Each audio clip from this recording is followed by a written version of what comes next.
News first ಆಯೋಜಿಸ್ತಾ ಇರುವ ಕರ್ನಾಟಕದ ಅತಿ ದೊಡ್ಡ ಇವಿ ಎಕ್ಸ್ಪೋ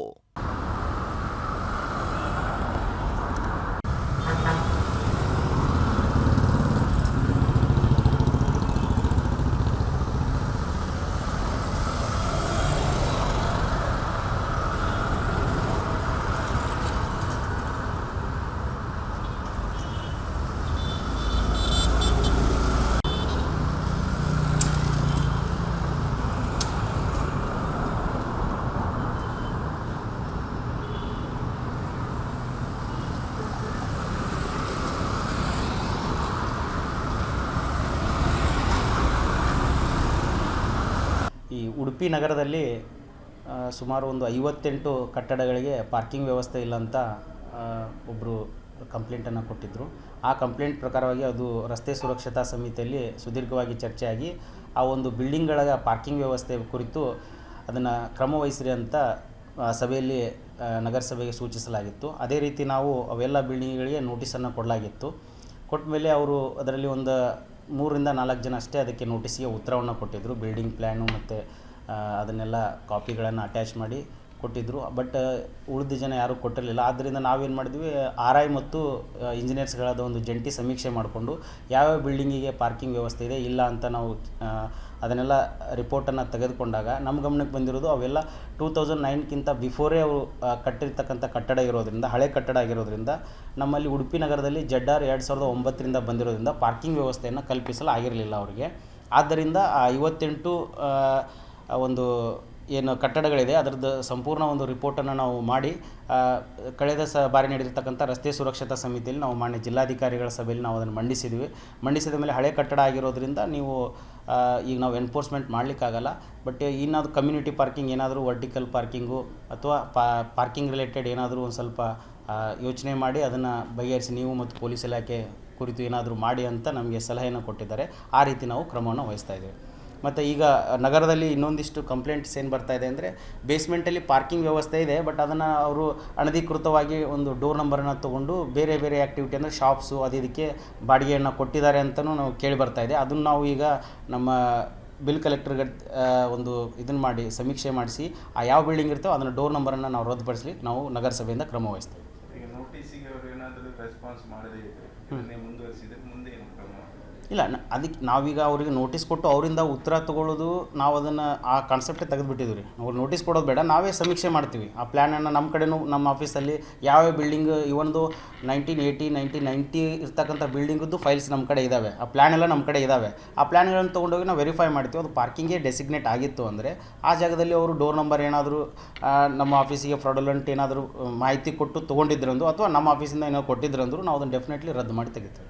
ರದ್ದು ಮಾಡಿ ಅದನ್ನು ಪಾರ್ಕಿಂಗ್ ಉದ್ದೇಶಕ್ಕೆ ನೀವು ಬಳಸಬೇಕಂತ ನಾವು ಅವರಿಗೆ ಸೂಚನೆಯನ್ನು ಕೊಡ್ತೇವೆ. ಈಗ ಹೊಸ ನೀತಿಯಿಂದ ಈಗ ಹೊಸ ಬಿಲ್ಡಿಂಗ್ಗಳು ಅದರಲ್ಲಿ ಒಂದು ಬಿಲ್ಡಿಂಗ್ ಅದನ್ನೇನು ಮಾಡ್ತೀವಿ? ಇಲ್ಲ, ಅದನ್ನು ನಾವು ಮತ್ತು ನಮ್ಮ ಇಂಜಿನಿಯರು ಮತ್ತು RIಗಳು ಕೂಡಿ ನಾವು ಸಮೀಕ್ಷೆಯನ್ನು ಮಾಡ್ತೀವಿ. ಆ ಬಿಲ್ಡಿಂಗಿಗೆ ಯಾಕಿಲ್ಲ ಪಾರ್ಕಿಂಗ್ ಅಂತ ನಾವು ಇನ್ನೊಮ್ಮೆ ಚೆಕ್ ಮಾಡ್ತೀವಿ. ಆ 58ರಲ್ಲಿ ಒಂದು ಬಿಲ್ಡಿಂಗ್ ಅಷ್ಟೇ ನಮಗೆ ಸ್ವಲ್ಪ ಡೌಟ್ ಆಗಿತ್ತು, ಅದನ್ನು ನಾವು ಚೆಕ್ ಮಾಡ್ಕೊಳ್ತೇವೆ.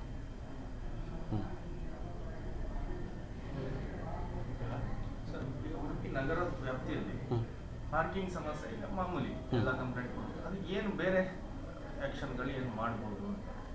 ಏನು ರೀ, ಪಾರ್ಕಿಂಗ್ ರಿಲೇಟೆಡ್ ಸಮಸ್ಯೆ ಬಂದಾಗ ಕಮ್ಯುನಿಟಿ ಪಾರ್ಕಿಂಗ್ಗೆ ಹೋಗಬೇಕಾಗ್ತದೆ. ಅದರಲ್ಲಿ ಏನಂದರೆ ರಸ್ತೆಗಳು ಭಾಳ ಇಕ್ಕಟ್ಟಾಗಿರೋದ್ರಿಂದ ನಾವು ಒಂದು ಸೈಡ್ ಯಾವುದಾದ್ರೂ ಪಾರ್ಕಿಂಗ್ ಅಂತ ಮಾಡಿ ಇನ್ನೊಂದು ಸೈಡ್ ನೋ ಪಾರ್ಕಿಂಗ್ ಅಂತ ಮಾಡಿ ಅದನ್ನು ಎನ್ಫೋರ್ಸ್ಮೆಂಟ್ ಮಾಡ್ಬೋದು. ಅಥವಾ ಇನ್ನೊಂದು ಏನಿದೆ ಅಂದರೆ ಕಮ್ಯುನಿಟಿ ಅಂದರೆ ವರ್ಟಿಕಲ್ ಪಾರ್ಕಿಂಗ್ ರಿಲೇಟೆಡ್ ಯಾವುದಾದ್ರೂ ಒಂದು ಪ್ರಾಜೆಕ್ಟನ್ನು ತೊಗೊಂಡು ನಮ್ಮ ಗಮನದಲ್ಲಿದೆ. ನಾವು ಜಾಗವನ್ನು ನೋಡ್ತಾ ಇದ್ದೀವಿ, ಸೂಕ್ತ ಜಾಗ ನೋಡ್ತಾ ಇದ್ದೀವಿ. ಅಲ್ಲೇ ಜಾಗ ಸಿಕ್ಕರೆ ಒಂದು ವರ್ಟಿಕಲ್ ಪಾರ್ಕಿಂಗ್ ಮಾಡಬೇಕಂತ ಇದೆ ರೀ.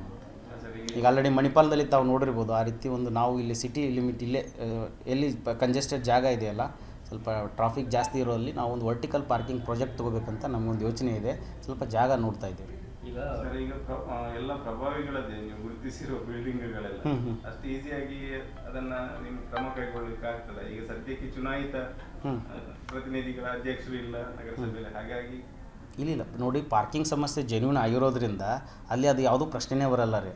ಅದು ತಪ್ಪೇ ಅಲ್ಲ. ಅದು ಪಾರ್ಕಿಂಗ್ ಜಾಗದಲ್ಲಿ ಅವರು ಬೇರೆ ಆ್ಯಕ್ಟಿವಿಟಿ ನಡೆಸ್ತಾರೆ ಅಂದರೆ ತಪ್ಪೇ. ಅದು ಎಷ್ಟು ವರ್ಷ ಅದೇ ಪ್ರಭಾವವನ್ನು ಬಳಸ್ಕೊಂಡು ಇಲ್ಲ, ಆ ಪ್ರಭಾವವನ್ನು ನಾವು ಇಲ್ಲ ಆ ರೀತಿ ಏನಿಲ್ಲ ರೀ. ನಾವು ಅದನ್ನು ಡೆಫಿನೆಟ್ಲಿ ಅಟೆಂಡ್ ಮಾಡ್ತೇವೆ. ಅದನ್ನು ಮತ್ತು ಇನ್ನೊಂದು ಇನ್ನು ಮೇಲೆ ಆಗ್ತಿರೋದಂಥ ಯಾವುದೇ ಹೊಸ ಬಿಲ್ಡಿಂಗ್ ಇರ್ಬೋದು, ನಾವು ಜಡ್ಡಾರ್ ಪ್ರಕಾರ ಪಾರ್ಕಿಂಗ್ ವ್ಯವಸ್ಥೆ ಮಾಡಿದಾರಂತ ಇನ್ಶೂರ್ ಮಾಡಿಕೊಂಡೇ ನಾವು ಕಂಪ್ಲೀಷನ್ ಸರ್ಟಿಫಿಕೇಟನ್ನು ಕೊಡ್ತಾ ಇದ್ದೇವೆ.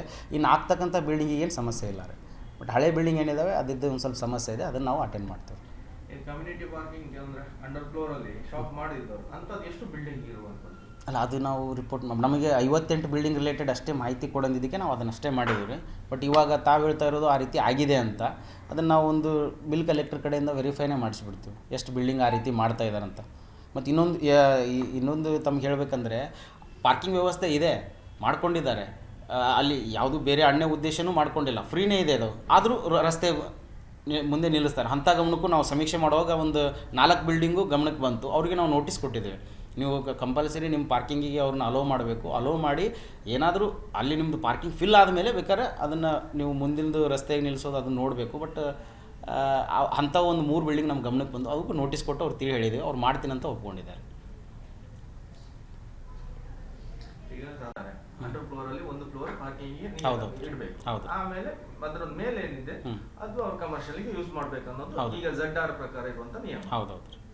ಅಲ್ಲಿ ಈಗ ಯಾರು ಆ ರೀತಿ ದುರುಪಯೋಗ ಪಡಿಸ್ತಾ ಇಲ್ಲ. ನಾವು ಈಗ ಸ್ಟ್ರಿಕ್ಟ್ ಆಗಿರೋದ್ರಿಂದ ಅದು ಹಳೇದ್ರಿ. ಏನಂದರೆ 1985, 86, 90, 95, 2005 ಈ ರೀತಿ ಇದಾವ್ರಿ ಬಿಲ್ಡಿಂಗ್ಸ್. ನಾವೆಲ್ಲ ಅದನ್ನು ಫುಲ್ ಡೀಟೇಲಾಗಿ ನೋಡಿರೋದ್ರಿಂದ ತಮಗೂ ಬೇಕಾದ್ರೆ ಒಂದು ಬುಕ್ಲೆಟ್ ಕೊಡ್ತೀನಿ ನಾನು, ಅದರಲ್ಲಿ ಆ ರೀತಿ ಇದೆ ರೀ. ಅದು ಅವ್ನು ನಾವು ಇವಾಗ ಎನ್ಫೋರ್ಸ್ಮೆಂಟ್ ಮಾಡಲಿಕ್ಕೆ ಭಾಳ ತುಂಬ ಕಷ್ಟ ಆಗ್ತದೆ. ಅದು ನಿಯಮ ZR ಪ್ಲಸ್ ಬಂದಿರೋದು 2009 ಆದಮೇಲೆ ಬಂದಿರೋದು ಉಡುಪಿ ಸಿಟಿಯಲ್ಲಿ.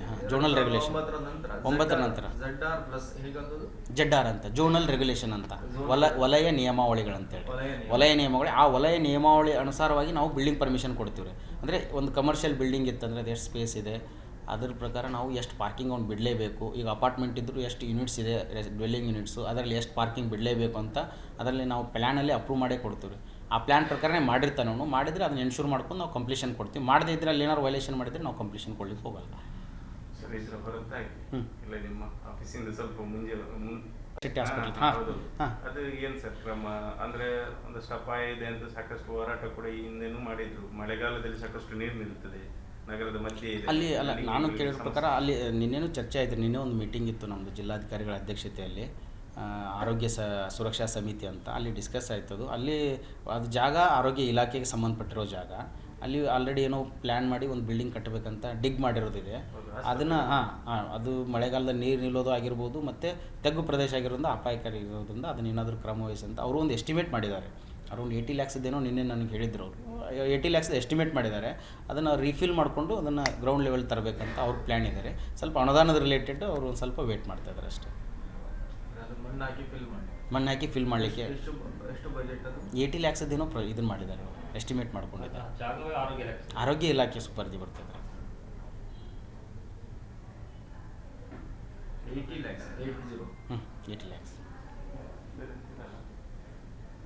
ಮಾಡ್ಬೋದು. ಈ ಫುಡ್ ಕಲರ್ಗಳನ್ನ ಹಿಂದೆ ಕಮಿಷನರು ರೈಡ್ ಮಾಡಿದ್ರು ಬೀಚಲ್ಲಿ ಮೀನಿಗೆಲ್ಲ ಫ್ಯೂಚರ್ ಕಲರ್ ಅಂಥದ್ದು ಸುಮಾರಿದೆ ಶಾಪ್ಗಳಲ್ಲಿ, ಕೆಲವು ಹೋಟೆಲ್ಗಳಲ್ಲಿ ಗುಣಮಟ್ಟದ ಆಹಾರ ಅಂತೇಳಿ. ಈಗ ಆಹಾರ ಇಲಾಖೆ ಇದೆಲ್ಲ ಗೊತ್ತಿಲ್ಲ, ತಾವು ಕಮಿಷನರ್ ಆಗಿ ಆ ಥರ ಏನಾದ್ರು ಪ್ಲಾನ್ ಇದೆಯಾ ಮುಂದೆ?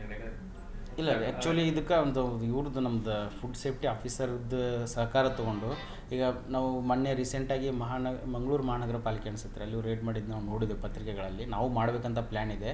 ಅವ್ರು ಫುಡ್ ಸೇಫ್ಟಿ ಆಫೀಸರ್ದು ಒಂದು ಟೈಮ್ ತೊಗೊಂಡು ನಾವು ನಮ್ಮ ಹೆಲ್ತ್ ಇನ್ಸ್ಪೆಕ್ಟರ್ ಕಡೆಯಿಂದ ನಾವು ಎಲ್ಲರಿಗೂ ಒಂದು ಸೂಚನೆ ಕೊಟ್ಟು ನಾವು ರೇಡ್ ಮಾಡಿಸ್ತೀವಿ.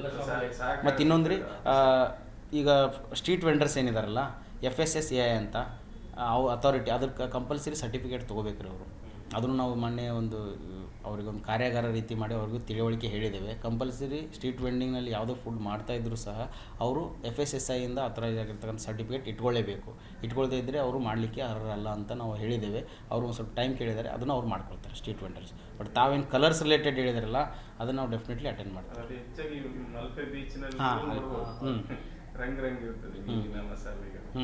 ಇಲ್ಲ, ಚೆಕ್ ಮಾಡ್ತೀವಿ. ಅದು ಆರೋಗ್ಯಕ್ಕೆ ಹಾನಿಯಾಗಿರೋದ್ರಿಂದ ಅಂಥವ್ರು ರೇಡ್ ಮಾಡ್ತೀವಿ. ಅದು ಅಷ್ಟೇ ಅಲ್ಲ, ಪ್ಲಾಸ್ಟಿಕ್ದು ನಾವು ಅಲ್ಲೆಲ್ಲಿ ಮಾಡ್ತಾ ಇದ್ದೇವೆ, ಸ್ವಲ್ಪ ಎನ್ಶೂರ್ ಮಾಡ್ತೀವಿ. ಅದು ಇನ್ನು ಜನರದ ಕ್ವಶನ್, ಪ್ಲಾಸ್ಟಿಕ್ ರೇಡ್ ಮಾಡ್ತೀವಿ, ಬಟ್ ಪ್ಲಾಸ್ಟಿಕ್ ಮೂಲವೇ ಅದನ್ನು ಪ್ರತಿಯೊಂದು ಮೂಲಕ್ಕೆ ಕಡಿವಾಣ ಹಾಕಿದರೆ ಇದು ಇಶ್ಯೂನೇ ಬರಲ್ಲ ಅಂತದ್ದು. ಹೌದ್ರಿ, ಮೂಲ ಇಲ್ಲಿ ಮ್ಯಾನುಫ್ಯಾಕ್ಚರ್ ಆಗ್ತಾ ಇರೋಲ್ಲ. ಮತ್ತು ಅದರಲ್ಲಿಯೂ ಒಂದಿಷ್ಟು ಲೂಫೋಲ್ಸ್ ನಾವು ನೋಡಿದ ಪ್ರಕಾರ ಏನಿದೆ ಅಂದರೆ ಅವರು ಏನೋ ಒಂದು ಪ್ಲಾಸ್ಟಿಕ್ ಯೂನಿಟ್ ಅಂತ ಪರ್ಮಿಷನ್ ತೊಗೊಂಡು ನಡೆಸ್ತಾ ಇರ್ತಾರೆ, ಎಲ್ಲೋ ಒಂದು ಕಡೆ ಇಂಡಸ್ಟ್ರಿಯಲ್ ಏರಿಯಾ ಎಲ್ಲೋ ನಡೆಸ್ತಾ ಇರ್ತಾರೆ. ಬಟ್ ಇದನ್ನು ಅವರು ಒಂಥರ ಬ್ಲ್ಯಾಕ್ ಮಾರ್ಕೆಟ್ ರೀತಿ ಮಾಡ್ತಾ ಇರ್ತಾರೆ ಈ ಡೆನ್ಸಿಟಿ. ಯಾಕೆಂದರೆ ಅವ್ರಿಗೆ 50 ಮೈಕ್ರಾನ್ಗಿಂತ ಜಾಸ್ತಿ ಇರೋ ಥಿಕ್ನೆಸ್ ಮಾಡೋದು ಅವಕಾಶ ಇರೋದ್ರಿಂದ ಅವ್ರು ಅದರಲ್ಲಿ 40 ಮಾಡ್ಬೋದಲ್ಲ ರೀ, 40 ಮಾಡ್ಬೋದು, 30 ಮಾಡ್ಬೋದು, ಅದನ್ನು ಕಡಿಮೆನೂ ಮಾಡ್ಬೋದಲ್ಲ. ಅವು ಮಾಡಿದಾಗ ಅದನ್ನು ಡಿಸ್ಗೈಸ್ ಮಾಡಿ ಅದನ್ನು ಬ್ಲ್ಯಾಕ್ ಮಾರ್ಕೆಟ್ ಥ್ರೂ ರನ್ ಮಾಡ್ತಾ ಇದ್ದಾರೆ. ಅದು ಆ್ಯಕ್ಚುಲಿ ಇಲ್ಲಿ ಸಿಟಿ ಲಿಮಿಟಲ್ಲಿದ್ದರೆ ಅಂಥವು ಏನಾದಿದ್ರೆ ನಾವು ಡೆಫಿನೆಟ್ಲಿ ನಮ್ಗೆ ಅಧಿಕಾರ ಇದೆ, ನಾವು ಅದನ್ನು ಚೆಕ್ ಮಾಡ್ತೀವಿ. ಬಟ್ ಇಲ್ಲಿ ಆ ರೀತಿ ಯಾವುದು ಪ್ಲಾಸ್ಟಿಕ್ ಮ್ಯಾನುಫ್ಯಾಕ್ಚರಿಂಗ್ ಇಲ್ಲ. ಅದು ಆಫ್ ದ ರೆಕಾರ್ಡ್. ಇನ್ನು ಚುನಾವಣೆ ಎಲ್ಲ ಯಾವಾಗ, ನಿಮ್ಗೇನಾದರೂ ಮಾಹಿತಿ? ಅಲ್ಲ,